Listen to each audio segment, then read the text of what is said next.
Paham ya? Terus wong kudu roh sejarah. Ya kados santri. Wah, dhisik santri ku ahli tirakat, mutolaah, ngirit. Ku santri dhisik, napa? Nah, saiki dhisik ning omah, saiki pindah pondok. Lah anggere manggon pondok ku jenenge santri. Ora usah mbok takokno bener ta ora, pokoke anggere turune ning pondok santri. Ora usah mbok syaratno kudu bener tirakat, ngerawat, jarang mangan. Ora tau bengak-bengok, ya ora wis ora ono santri. Jadi santri kalimatu madkhin. Saiki ya wis ora jelas pokoke. Saiki dirubah definisi ini. Santri itu siapa? Orang yang enggak di rumah dan di pondok. Wis ngono tok, ora usah definisine ora usah akeh-akeh. Ruwet. Nah, di sini kan enggak santri adalah penerus ulama. Wah, kok ribet. Ribet ya. Definisi ini kok ribet. Ya eling-eling ya. Mulane ngaji ku sing khatam ya. Jadi ada saat di mana orang Nasrani ku ya dipuji pangeran ya, tapi Nasoro sing napa dzalika bi anna minhum qissisina wa ruhbanan. Terus keberadaan mereka sebagai ruhban justru dipuji Allah karena ciri utama ruhban adalah mengenali kebenaran zaman itu. Napa lagi-lagi zaman itu. Tapi kemudian ada zaman di mana setiap Nasrani itu trinitas napa? Nah, di sini mulai walantardo angkal yahudu walan nasoro hatta tattabi'a millatahum. Ini Nasrani yang sudah rival kita, sudah musuh kita karena kita tauhid, mereka trinitas. Ya, jadi itu ayat-ayat tadi ada momentumnya. Nah, di sini pentingnya belajar asbabin nuzul. Jadi enggak bisa dipukul rata. Jadi saya wong germuni santri yo mesti wong saleh, ahli tirakat, ora ahli bengak-bengok. Nah, saiki yo beda meneh santri ku piye? Sing ora turu ning omah, turu pondok. Wis ngono tok definisine. Aja terus sing saleh, sing ngapal Quran nak bengi mutolaah. Wah, ribet tarif ngene apa? Nak rino poso, nak bengi jungkung ribet tarif ngene apa? Iku masa lalu no. Masalah. Lah iki saleh santri piye? Sing mau ngarit ning omah.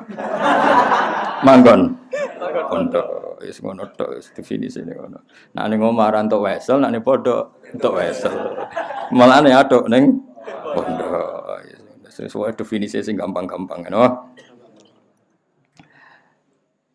Wa amara ammahu biraddihi. Terus melirian orang-orang Nasrani lebih simpati pada Nabi. Mulane ngantos sak mangke senajan to kadarnya berbeda tapi relatif masih mirip-mirip.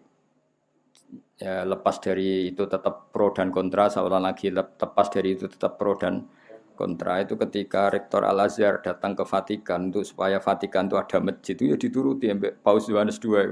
Akhirnya di Vatikan itu pertama kali ada masjid itu karena ada delegasi dari apa? Al-Azhar minta supaya di Vatikan itu ada masjid karena banyak ekspatriat muslim yang butuh masjid. Dibikin. Ya senajan toh tentu kita tidak menganggap itu satu kebaikan yang berlebihan. Ini mau cerita masih ada apa? Mesti ada toleransi, ada apa? Toleransi. Tapi kayak apa Zionis dengan orang Islam di Palestina kan ekstrim apa? Padahal cerita yang sama kadang kita tidak menemukan di Italia. Paham ya? Tapi ya tentu tidak seperti dulu. Cuma ini cerita perbandingannya kan nggak pati begitu dengar apa? Peristiwa apa? Di Italia. Kan ekstrim yang di Zionis ke Islam ya karena masih ada sisa-sisa tadi ya ada sisa-sisa tradisi yang baik meskipun tentu konteksnya sudah beda tapi masih lumayan apa? Jadi kemana keluarnya orang Palestina ngadepi Zionis Israel dengan keluarnya Muslim yang ada di Italia itu masih ngeri mana? Ngeri orang Islam ngadepi Yahudi di Israel atau di Palestina. Paham ya? Timbang orang Islam yang hidup di Italia atau di Vatikan. Itu artinya masih ada lah sisa-sisa apa? Wa ja'alna fi qulubil ladzina tabauhu ra'fatau wa rahmah. Bibi ciri utama pengikut Isa itu ra'fatau wa rahmah. Ada rasa iba, rasa kasih sayang. Ya tentu konteksnya sudah beda. Ini kan cerita sejarah ya meskipun paling tidak sisa-sisanya itu masih ada. Meskipun tidak sesempurna dulu. Jadi kamane wong Islam itu kunane kuno, itu luwe nyaman kalau nggak ada pilihan. Seorang lagi kalau nggak ada pilihan itu luwe nyaman bertetangga be wong Nasrani timbang be wong Yahudi. Ya tapi tentu itu ada takarannya, ada ukurannya, tidak sembarangan. Ini kan pola umum sejarah, Pola umum sejarah. Jadi lebih dekat apa? orang Nasrani ketimbang orang apa? Yahudi. Ya tadi kan ayatnya wala tajidanna asyaddan nasi adawatal lilladzina amanul yahuda walladzina asyraku. Terus wala tajidanna aqrabahum mawaddatan lilladzina amanul ladzina qalu inna nasara. Kemudian ada perubahan ekstrim di mana orang Yahudi Nasrani itu sudah satu kekuatan negara, kekuatan yang kadang membela kerajaan, bukan membela agama. Di sini ada rivalitas yang sudah tidak fair.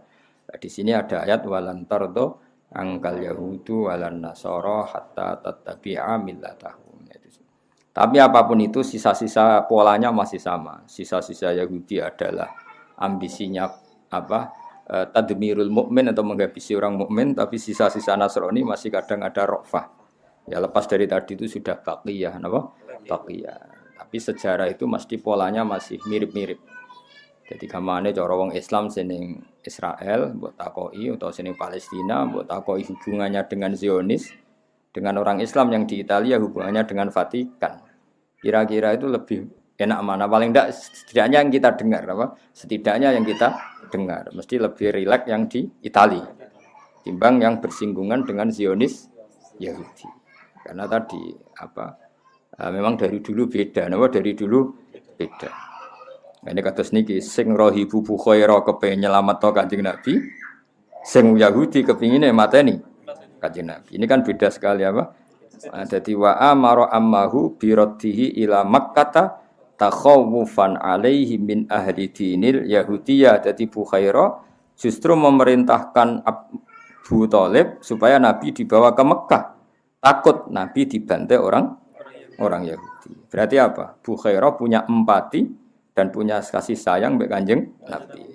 Mesti orang sebaik ini enggak boleh terbunuh.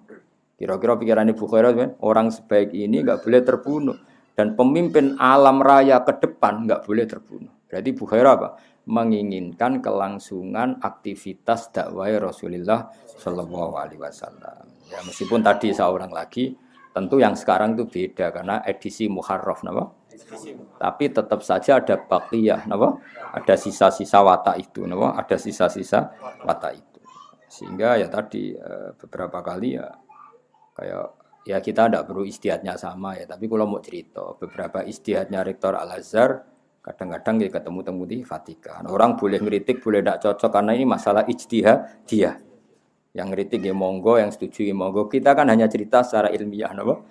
Secara ilmiah bahwa seperti itu tuh mungkin, apa? Seperti itu tuh mungkin. Karena Nasara itu punya baqiyatur rafah, apa? Baqiyatur rafah. Ini disebut wa ja'alna fi qulubil ladzina tabauhu rafatan wa rahmah.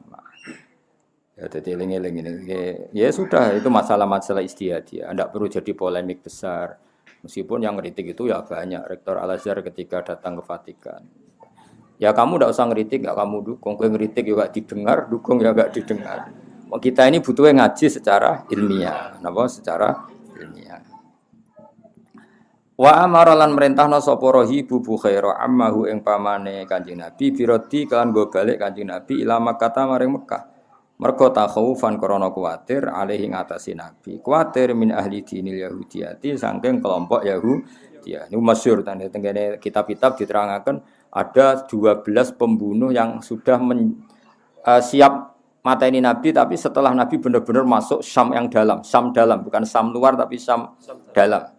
Jadi cara masuk Indonesia itu nak ijek ning Aceh kan ijek muntup-muntup, nak bener-bener ning Jawa kan ning tengah-tengah Indonesia. Kira-kira bunuhnya itu nanti nunggu di tengah-tengah apa? Syam. Nggih, di tengah-tengah apa? Syam, bukan awal masuk Syam. Mulane fala, makanya terus ketika di perbatasan itu Bukhaira mapak Kanjeng Nabi, belum sampai Nabi masuk pertengahan apa? Syam. Mulane teng mriki diterangno faraja'a.